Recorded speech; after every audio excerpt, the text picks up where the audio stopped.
Now, what we did initially is that we started getting into a major public interface of the government.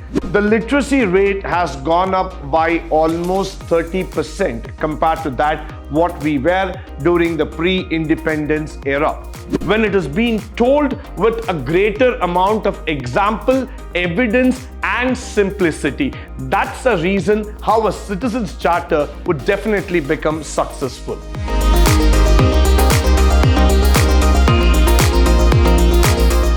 Good morning and welcome to the first session, Chapter 3, Unit 2, 4th semester B.BA, Good Governance in India, where we are going to speak about Citizens' Charter. Now, the Indian scenario, when you start looking about the Citizens' Charter, we have been seeing that over the period of last 15-20 years, what has been a substantial increase that we are talking about is the literacy percentage. The literacy rate has gone up by almost 30% compared to that what we were during the pre-independence era. We were somewhere around at 50%, then we moved on to 60, 70, 80. Today we are talking about alarmingly about 89 to 90% of India's population which is on the literacy mode, which means everybody are becoming increasingly aware of their rights. Citizens have become more articulate about the administration, not just from the headlines, but they also know what is exactly happening with each and every department as we are speaking on. Now, what is the most important part of a citizen's charter is that it is actually trying to get into a transparent mode with the working of the government. So since we started analyzing about the government and how they are functioning, a conference of chief ministers from various states and union territories took place in May 1997 in New Delhi, presided by the Prime Minister of India, and an action plan for effective and responsive government at the center and state level was adopted.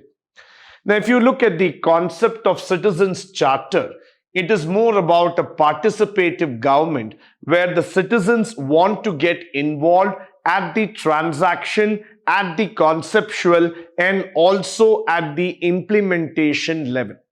Today, when you talk about any services that are being provided by the government, the citizen wants to know how exactly that service is being implemented, how it is being given to the people, what are all the pros and cons of that particular app or the service that is being provided. So the necessity for government to include its citizen, make them understand, make them aware about each and every activity has become mandatory.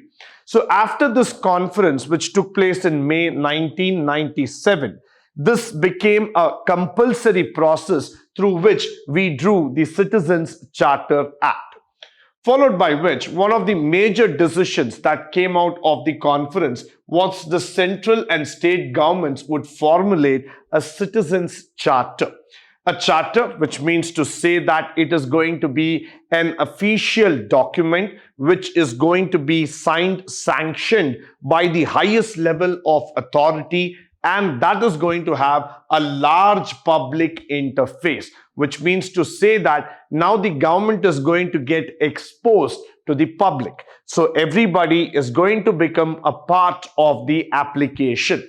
Now, starting with departments like railways, telecom, post, public distribution, and many other departments, the charter became a public tract.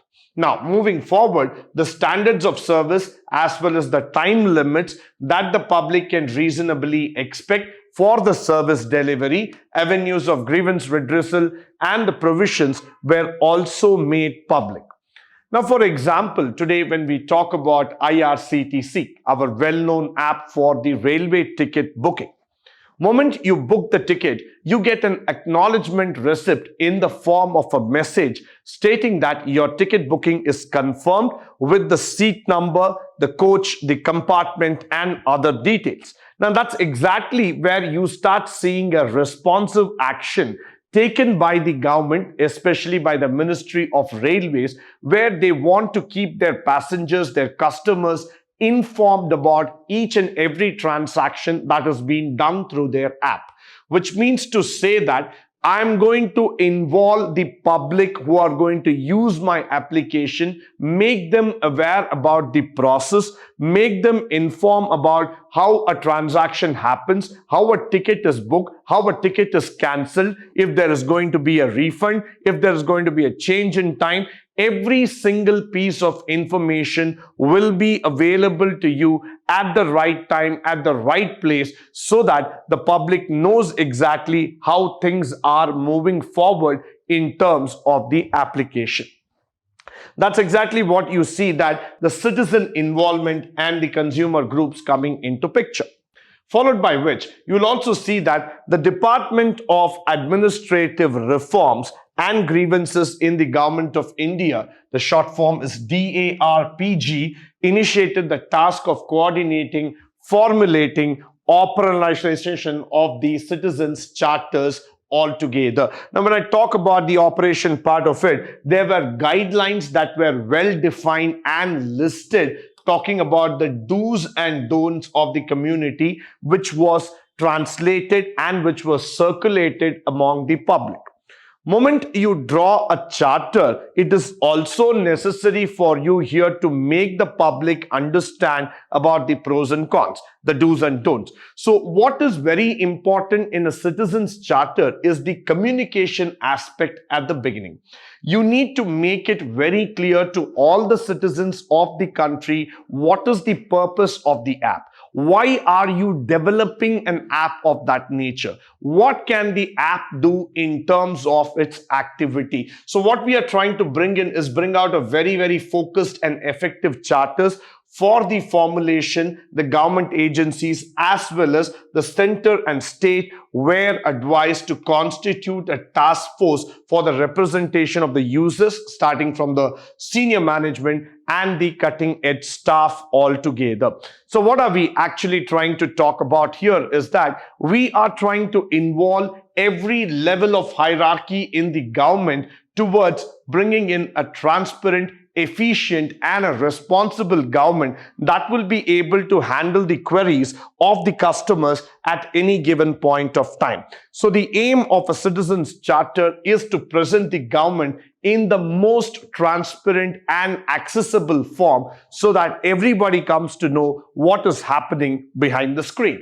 Now, moving forward, the Indian scenario continues to make us understand about the vision mission statement, the details of the business transacted, details of the client, services provided, the grievance redressal, and the expectations from the client. So look at it. It's a very, very clear charter. It's a very clear statement trying to put across what are the needs, what are the requirements, beginning from the vision mission statement to that of the transaction details, clients, services, grievances, and finally talking about the expectations of the client. Followed by, let's get into the exemplary implementations of the Citizens Charter.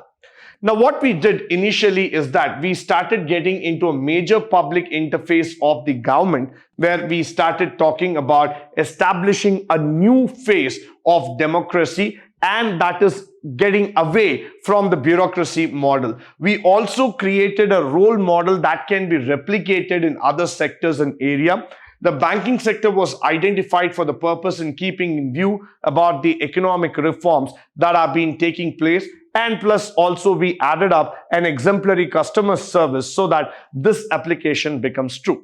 Now let me put you in a very simple term here. Moment you get into any of the customer service oriented application or an app altogether, let's say, let's take an e-banking app itself today. The most interesting thing is that they are trying to make you aware about each and every product that is available, that is being offered by the bank for the usage purpose. Now, let's say that I want to start a fixed deposit online. I want to apply for a housing loan, for an education loan or a vehicle loan, or I want to go in terms of starting up a PPF account. What happens here is that the awareness that has to be circulated among the employees, customers, and the different beneficiaries is the most challenging task of going forward in terms of becoming transparent. So when you look into the banking sector for a while, this is a sector which has taken a great amount of change in terms of educating its customers, clients, and its employees in terms of making people understand why a particular product is offered, what are the terms and conditions, what are the risk factors involved, and how that product will be actually impacting your daily life. So that's exactly what we want to see here, is that when you want to go public, you need to be ready to take all the pressure, challenges that are being faced on you. Why? Because whenever you are going to go public, the people are not going to keep quiet by what you are offering. Rather, they will come back and ask you the question why this particular product is being offered at this rate of interest, at this terms and condition. So that's exactly why we are looking here, is that the amount of education, the amount of activity that is involved in making you enlighten about the system, about the product, about the innovation, the quality, the drive, that is where we start looking into the Citizens Charter. The Citizens Charter becomes more effective, more purposeful when it is being explained all the more clearly, when it is being told with a greater amount of example, evidence, and simplicity. That's the reason how a Citizens Charter would definitely become successful. Now, moving further, the primary objective of this exercise was to build banking sector as a model of excellence implementation of Citizens Charter. Now, one side, when you look into the banking sector, though that's a very sensitive sector. Why? Because you are going to talk about customers' asset, both in form of cash and as well as another form of securities. But nevertheless, banking has always been a key sector that has been doing a great amount of impact towards the economy of a country, especially like India. So why did we take the banking sector? Because we wanted the customer to first know about his own account. Many people in India still have a confusion. What do you mean by savings account, current account, or some other kinds of account that we have been talking about?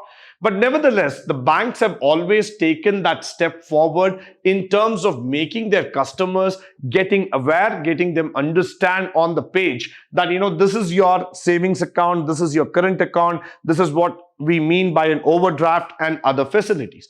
So all the while, what banks have been doing is that trying to enlighten the customer, trying to come forward in the public, make them get involved in the day-to-day transaction, make them believe that yes, transactions can happen online, they are secure, they are safe, they are trustable in nature, and that's why they became a center of excellence. Because when you follow a process, when you create a process, and when you try to exemplify it, when you try to make it to reach its peak, its epitome altogether, that requires 100% trust. That requires 100% reliability in terms of performance. So every time when the customer gets that confident, yes, my bank stands with me for all purpose, for all reasons at any given point of time, that's where a model becomes a model of excellence. Now, you are not just going to give examples, but you are going to become an example there in the society. That's where I always say the Citizens Charter became a very, very successful venture.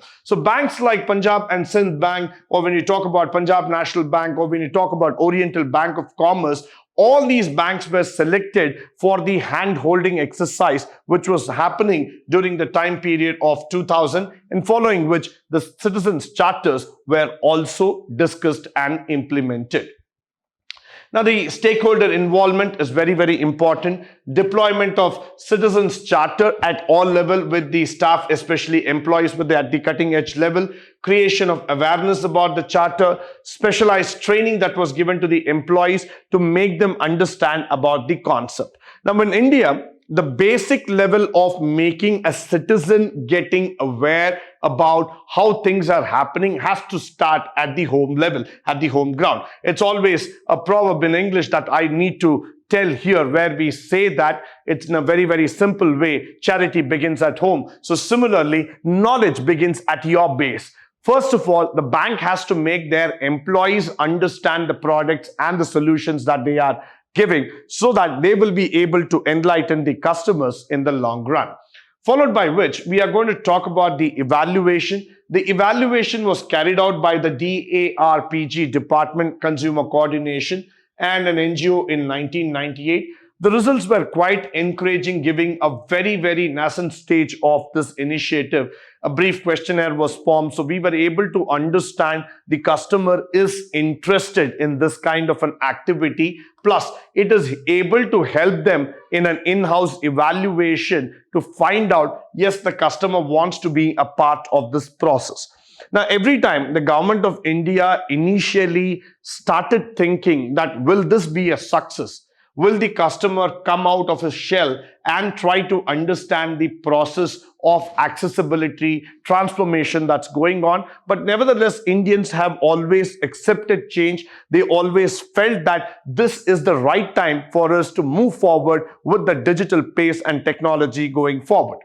Now, with that, we also, in the year 2003 and 2002, we started talking about a professionalized agency that came with a standardized model for internal, external evaluation. This agency also carried out evaluation of implementation of the charters in 5 central government organizations, 15 departmental organizations. They started suggesting method of increasing the awareness altogether among the organization as well as externally to the people, which was one of the most important methods of orientation. The major findings of the evaluation was carried out, and it was stated in the report that was majority of cases were not formulated through consultative. By and large, service providers are not familiar with the philosophy and goals. When one of the departments evaluated, they had adequate publicity had been given, but in most of the department, charters were only in the early stage. No funds were specifically earmarked for it. So you could see some pitfalls coming into this zone. Why? Because not every department was ready. Not every department was ready to get exposed. They neither had the funds in order to do this particular activity. So the compendium on the citizenship told up that you need to bring in a revolution and you need to take it forward. So the government of India took this initiative in the form of CD on 14th May 2003 with the operative standards and definition coming out in public, trying to tell people how you need to get connected, what are the factors that have to be concerned about. And this was useful for the citizens to know more about the activity, the functioning of the various forms of government. With this, I come to the end of today's session. I hope and believe that all the facts and figures that have been spoken through this session would have been a great help to you, both in terms of theory as well as in the practical walk of life. In the upcoming sessions, we will be talking more about the projects of governance. Until then, stay tuned, stay blessed, and stay enlightened forever. Thank you once again for joining me today on this wonderful session.